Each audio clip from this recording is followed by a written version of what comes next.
کہ محمد سے وفا تو نے تو ہم تیرے ہیں، یہ جہاں چیز ہے کیا لوح و قلم تیرے. اس کو ہم سنگیت کے ساتھ سنا سکتے ہیں کیا؟ اندر بھری ہوئی ہے، اوپر سے بوٹل کے اوپر لکھ دیے زمزم الیاذ باللہ نعوذ باللہ، تو چلے گا؟ دیکھنا ہی پڑے گا کہ محمد سے وفا کیا ہے صلی اللہ علیہ وسلم. محمد سے وفا یہ کہ حضور تو یہ کہہ رہے کہ میں مزامیر توڑنے کے لیے آیا ہوں. اب اس کو درخواست کے طور پہ میں پیش کر رہا ہوں کہ بھائی یہ سنگیت پر، موسیقی پر کچھ قوالی وغیرہ گا سکتے کیا؟ نعت پڑھ سکتے کیا؟ ہاں جی. اور ایسا کلام جو تھوڑا سا یعنی یا تو کلام اقبال، علامہ اقبال کا کلام بھی پڑھ سکتے کیا؟ اور اللہ کی معرفت و محبت لیے ہوئے ہے تو وہ کلام پڑھ سکتے کیا؟ لیکن پیچھے کیا چل رہا ہے؟ سنگیت، میوزک، ڈھول اور جو بھی میوزک کے انسٹرومنٹس ہوتے ہیں، آلات ہوتے ہیں، ان سب پر کہ محمد سے وفا تو نے تو ہم تیرے ہیں، یہ جہاں چیز ہے کیا لوح و قلم تیرے. اس کو ہم سنگیت کے ساتھ سنا سکتے کیا؟ اندر بھری ہوئی ہے، اوپر سے بوٹل کے اوپر لکھ دیے زمزم الیاذ باللہ نعوذ باللہ، تو چلے گا؟ زمزم لکھ لینے سے حلال ہو جائے گی؟ جو بھی تھا وہ کیا تھا کیا معلوم، اگر وہ حرام ہے جو بھی چیز ہے. یا اندر ناپاک پانی بھرا ہوا ہے، اوپر لکھ دیا انتہائی پاک پانی، تو ہو جائے گا؟ دیکھنا ہی پڑے گا کہ محمد سے وفا کیا ہے صلی اللہ علیہ وسلم. محمد سے وفا یہ کہ حضور تو یہ کہہ رہے کہ میں مزامیر توڑنے کے لیے آیا ہوں. مزامیر کس کو کہتے ہیں؟ میوزیکل انسٹرومنٹ میں سے ایک ہوتا ہے یہ. یوں کہہ لیجیے دوسرے لفظوں میں میوزک کے آلات توڑنے آئے ہو، یہ ترجمہ بھی کیا گیا محدثین کے ذریعے. موسیقی دل میں ایسے نفاق پیدا کر دیتی ہے جیسے بارش کا پانی ہریالی اگا دیتا ہے غیر ارادی طور پہ، پتہ بھی نہیں چلا، ایسے ایمان کمزور ہو جاتا ہے. عام طور سے بھی یہ پیغام سن لیجئے میرا، جو نوجوان میوزک سنتے ہیں، گانے سنتے ہیں، بہت بچنا چاہیے. اللہ تعالیٰ مجھے، آپ کو، ہم سبھی کو، پوری امت کے ہر نوجوان کو، سب کو توفیق عطا فرمائے. یہ نہیں سن سکتے اس طرح سے، تو پھر میوزک پر اور سنگیت پر قوالی ہو یا نعتیہ کلام ہو، الیاذ باللہ، یہ تو ڈبل گستاخی ہو رہی ہے کہ جس پیغمبر نے منع کیا ہے اسی پیغمبر کے نام پر یا انہی کا کلام یا نعوذ باللہ انہی کی جو تعریف ہوتی ہے نعتیہ کلام، یا پھر دین جو پیغمبر دین لے کر آئے، آپ دینی کلام اور صوفیانہ کلام اگر موسیقی پر سنا رہے ہیں اور اس کو سمجھ رہے ہیں کہ اس کی گنجائش ہے، کہاں سے لائی آپ نے گنجائش؟ ایک درخواست ہے، اگر ہے کوئی دلیل تو بتا دیجئے. ہاں ایک دلیل ہے، میں جانتا ہوں کہ بھئی کیسا ہے مسجد حرم اور یہ تھوڑا الگ اور یہ الگ. نہیں میرے بھائی، کلمہ تو ہم نے مسجد میں اور حرم میں بھی لا الہ الا اللہ محمد رسول اللہ پڑھا، تو میدانوں میں بھی ہم نے جو کلمہ پڑھا لا الہ الا اللہ محمد رسول اللہ پڑھا.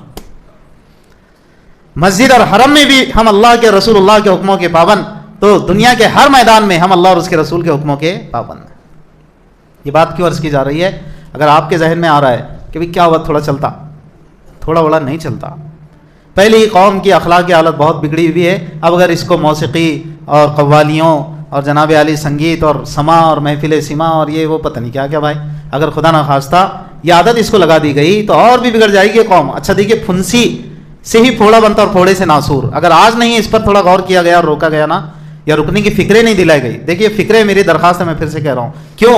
اس لیے کہ ہمارے قائدین کے اندر ماشاءاللہ اللہ نے صلاحیتیں رکھی ہیں. اگر ڈھنگ سے ان کو کوئی چیز کا اگر درخواست کر کے کہا جائے بھی ذرا غور کر لو اس پہ، تو ماشاءاللہ صلاحیتیں ہیں قوم کے اندر بھی ہے. غور کرو نا کہ بھی حضور نے اجازت دی ہے کہ موسیقی کی، سنگیت کی؟ جب نہیں دی ہے تو کی محمد سے وفا تو نے تو ہم تیرے ہیں کا مطلب یہ ہے پھر کہ وہی کام کرو جس کی گنجائش حضور والے قانون میں نکلتی ہے. شریعت حضور کا قانون ہے، اللہ کے اور اس کے رسول کا قانون. وہ کام مت کرو جو شریعت کے خلاف ہے. اسی میں ہم سب کی آفت ہے اور اسی میں ہماری مسلمانی ہے. ہم صرف مسجد تک مسلمان نہیں ہیں. ذرا غور کریں ٹھنڈے دل سے کہ کہاں سے اس کی گنجائش نکل سکتی ہے کہ ہم مسجد میں تو پکے مسلمان نظر آئے، ٹوپی ووپی پہن کر دستی باندھ کے، ہے نہیں تکونی دستی، اور جیسے باہر نکلے تو پھر اپنے حساب سے کرو. چلتا ہے؟ نہیں چلتا. کہیں ایسا نہ ہو کہ اللہ کی ناراضگی مزید حاصل ہو جائے. اللہ کی پناہ، پہلے حالات سدھر نہیں رہے، کتنی کوششیں ہو رہی ہیں.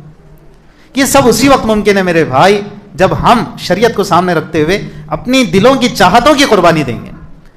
ہم نفس کے پیچھے بھی چلیں، جو ہمارا دل بول رہا وہ بھی ہم کرنے کہ وہ بن جائے خوگر کہ نہیں چلتا چلتا چلتا، اور پھر سوچے کہ بھی شریعت کی حفاظت بھی ہوتی رہے، ہمارے حالات بھی بدلیں. تو نہیں نا. علامہ اقبال نے کہا تھا اور خوب کہا تھا، نقش ہیں سب نا تمام خون جگر کے بغیر.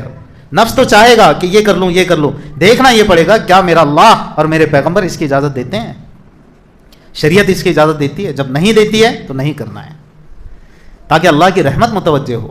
حالات کی پنوتی، لفظ پنوتی آ گیا ہے نیچرلی، یہ نکل جائے. یہ جو نحوست جس سے ہم گزر رہے ہیں بدل ہی نہیں رہے حالات. اب اتنے بھیانک حالات میں اگر ہم مزید سنگیت موسیقی اور یہ اور وہ اس کی اگر ہم عادت ڈالیں یا خدا نہ خواستہ اگر یہ بیماری بڑھتے گئی، روکا نہیں گیا درخواست کے طور پہ، منع نہیں کیا گیا، بولا نہیں گیا، ریکویسٹ نہیں کی گئی، سمجھانے کی، سمجھنے کی، اپنے آپ میں بھی غور کرے نا، ہر شخص غور کرے بھائی یہ درست ہے کیا. تو پھر یہی بیماریاں بڑھتے بڑھتے ایک دن اتنا بھیانک روپ لے لیتی ہے کہ پھر آپ اس کو روک نہیں پاتے ہیں. ایسی ہی خدا نخواستہ ہمارے معاشرے میں بھی کوئی برائی اگر پنپ رہی ہو، آگے بڑھ رہی ہو، تو اس کو اگر اول وہلہ ہی میں درخواست کے طور پہ اگر تھوڑی توجہ ادھر دلا دی جائے نا، تو آج بھی الحمدللہ قوم کے قائدین میں صلاحیتیں ہیں، وہ سمجھ سکتے ہیں کہ ہاں واقعی نہیں یہ غلط ہو جائے گا، پھر کہیں رفتہ رفتہ یہ بڑھ نہ جائے، اللہ کی ناراضگی بھی مول آئے گی، ویسے ہی ہم کچھ کر رہے ہیں تو کچھ ریزلٹس مل نہیں رہے ہیں، پھر مزید ناراضگی اللہ کی تو کیا ملے گا۔ اللہ ہم سبھی کی حفاظت فرمائے، باتوں کو سمجھنے کی توفیق عطا فرمائے، شریعت کا احترام کرنے کی توفیق عطا فرمائے۔